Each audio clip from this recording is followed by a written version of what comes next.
Let's kick off in West Africa, where the president of the Nigerian Labour Congress, Joe Ajaero, has been arrested in Owerri, the Imo State capital. The labor union leader was reportedly picked up from the NLC State Council Secretariat by heavily armed policemen in Owerri and taken to an unknown destination. The NLC had earlier vowed to begin protest in Imo State from today over alleged violation and abuse of rights and privileges of workers by the state government.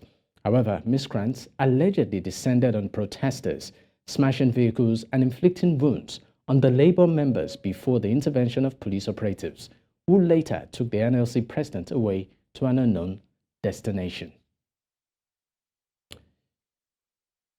And of course, joining me on the news right now to discuss this is Benson Upah, of course, the Information and Public Affairs Minister, of course, officer, that's Benson Upah, and also the Commissioner for Information in Imo State, Declan and Emeluba.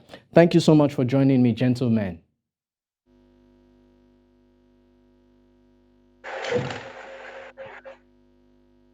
All right, if you can hear me, the NLC President, Joe Ajaero, was picked up from the NLC State Council Secretariat by heavily armed policemen in Owerri and was taken to an unknown destination. Now, let's start off with this.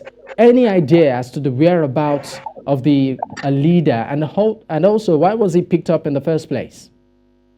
To the best of my knowledge, because what happened was that, in the first place, the Court of Competent Jurisdiction declared the purported Occupy Imo action by NLC President and his people as illegal, restrained them from doing it.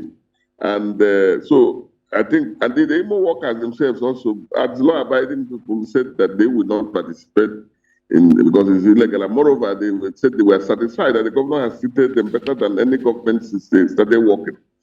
Counted all the things the governor has done for them, including promoting them after 10 years or so in service and paying their salaries regularly, and so many other things they counted. So I suspect that what happened, what we got, the information we have is that because he insisted on carrying out the illegality, some aggrieved workers who were not happy that such a person who calls himself their leader, their president, should flagrantly flout the court order.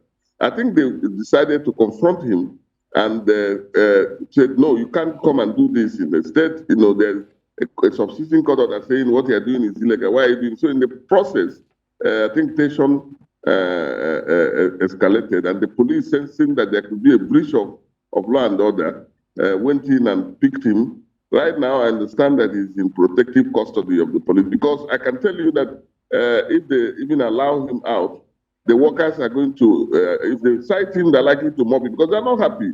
They have made it clear to him that they don't have issues with the government. Government is paying their salaries regularly, and that they are having all they need, including free health insurance scheme, including free transportation in these hard times of fuel scarcity and so on. But if and so all of this, I mean, so they don't understand what he's coming here to do. Okay, yeah. Now if all of this, according to you said that, I mean, there's no reason for then why do we have members of the NLC out on the streets to protest if all you say has been provided for people in the state? He said, why do you have what? Then what, I mean, what's the protest out there? If all of what you have said or you mentioned, has been provided, then of course I want to believe that there would not have been any need for the protest. So apparently there must have been something missing or not provided, and hence the protest we saw today. So what's the missing link? I don't think there was any protest that was organized or carried out by Imo workers. You can go and find that out. What Ajaero did was that he brought workers from outside the state. He brought people, I don't know whether they are workers from outside the state. And before then, the workers in Imo State, all the leaders of organized labor from all the affiliate members of NLC, made it clear through press statements, press conferences, we are okay with the government. And moreover, there is a court order. So don't come here to disrupt the peace. So maybe if you saw people who you said were protesting, I didn't see anybody protesting, then it must have been those he came with. And what happened was that when he came with people. The NLC, what you're showing me here now if this is what you are calling protest. Yeah, you can see on the screen right now that people actually did come out to protest. So when did you get this? This couldn't have been today, definitely. So not today, I hear that he met with some people yesterday and was addressing them. Maybe that's what they are showing. Certainly not today, because what happened today is a different ballgame altogether. The workers were determined, because the protest was supposed to be today, not yesterday. And the workers were determined to make sure that it didn't happen, because it was an illegality to start with. And they said, no, they can't condone illegality here. So they confronted them and they had to stop it. In the process, the police picked him up. I mean, it's showing they are not them. Okay. Yes. Now, you talked about illegality, but it's also a fundamental right to protest, especially when you feel aggrieved on certain issues from the government. So how is that an illegality? My brother, all of us are bound to obey the law. The society, a democratic society, is governed by the rule of law. No matter what grievances you think you have, if a court of competent jurisdiction says don't do it because of X, Y, Z reasons, I'll come back to the court on so day so that I can hear whatever you have to say. If you are a civilized person, and if you believe in democracy, and if you believe in the rule of law, you should obey a court. If you don't obey a court, it's illegality. And there is nothing that can justify that kind of flagrant illegality, particularly coming from a man who claims to be championing the welfare and interests of workers. You don't do that by promoting illegality, by disobeying constituted authorities. And the court order was served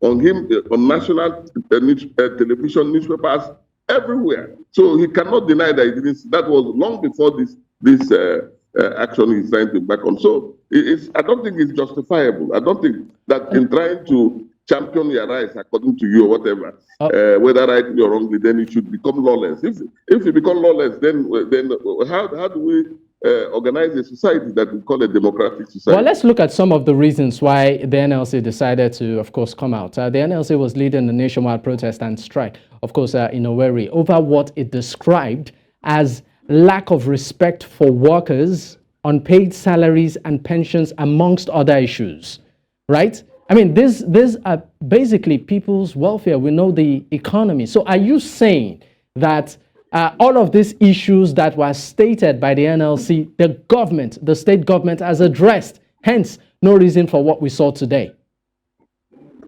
Well, my brother, let me tell you something, and you know it, you can never cry more than the bereaved. And like they say, nobody can be more Catholic than the Pope. Chief Adegboye cannot be more Imo worker than the Imo workers. These people he's claiming they are being owed, they have come out to say nobody is owing us. From their own mouth, they have issued statements. The same people have endorsed the governor for a second tenure.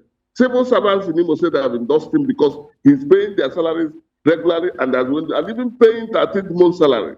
Pensioners he's talking of, they endorsed the governor only 3 weeks ago in the presence of their national leadership. And even local government workers, including the NLC Imo State branch, all of them came out openly to endorse the governor. So, and they are making it clear, they're not hiding it, that they have never had it any better, because this is a man who has been paying them regularly, and particularly against the background of where they were coming from. So honestly, I don't know why. And remember that before Adegboye became president of NLC, the government never had any issue with workers. At least if you have to have issue with workers, it has to be locally generated. But immediately he became the president of NLC. I think it's not up to 1 month or 2 months he became president. He imposed a strike. He started generating all these things. And these workers have repeatedly told him that these things are not true. We understand he has political ambition. It's no longer hidden. They say he wants to run for governor, and he makes it clear every time that he's a member of Labour Party and all the rest of it. So if he has political ambition or political motive, he shouldn't use his position to advance it illegally and very, very dishonestly. You can't cry more than the bereaved. The workers are saying, leave us. We are okay. Why are you forcing them to accept that they are not okay? All right. All right, Declan Emeluba, Commissioner for Information in Imo State. Thank you so much for your time, sir. Thank you very much for the opportunity. And of course, to broaden the horizon on this particular conversation, I'm being joined right now by NLC's Head of Information and Public Affairs, Comrade Benson Upah, to, of course, keep us up to speed as regards the very event that happened in Imo State. Thank you so much for joining in, Comrade Benson.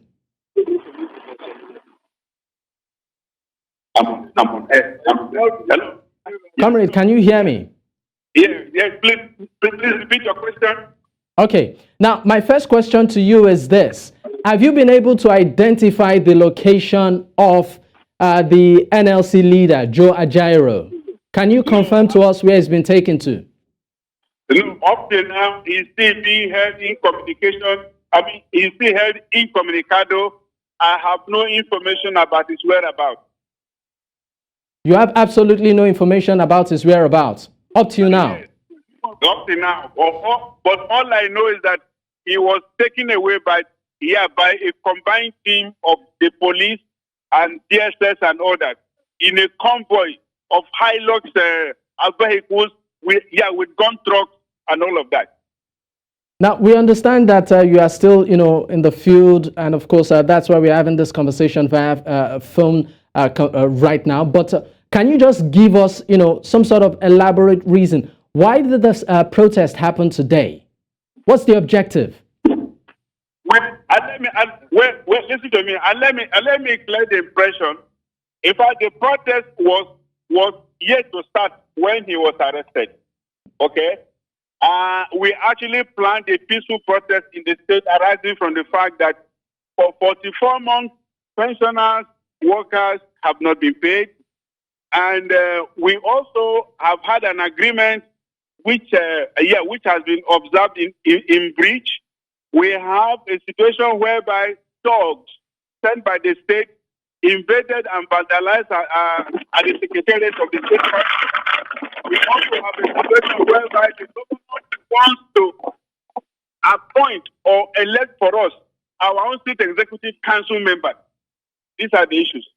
All right. A while ago, I had a conversation with the Commissioner for Information in Imo State, and he actually said that the state government isn't owing anybody and that the workers are not even support of what is going on, particularly the NLC demonstration today. So how is that? Well, you know one thing, truth stands the test of time.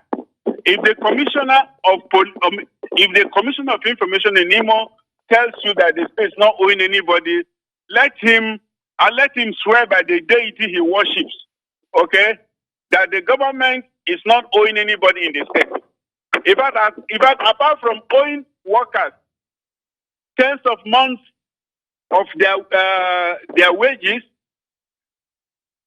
the government has declared some ghost workers, even as he sends those ghost workers for training and etc.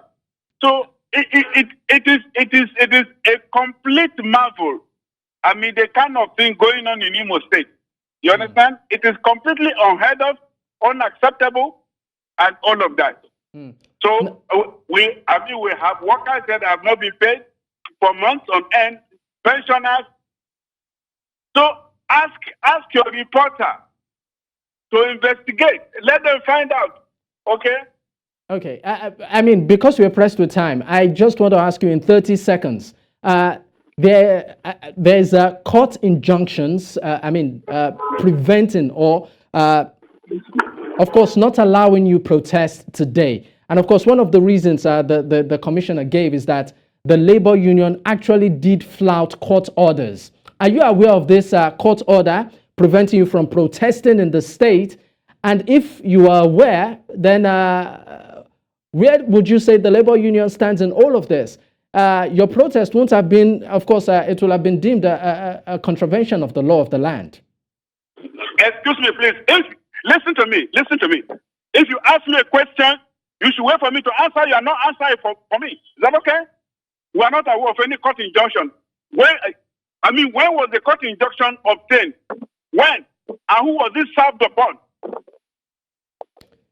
When was the court injunction obtained and from which court? When, So the labor union wasn't aware of any court injunction. Listen, our lawyer was in court on Friday, and the date was taken. In fact, the next adjourned case is this Friday.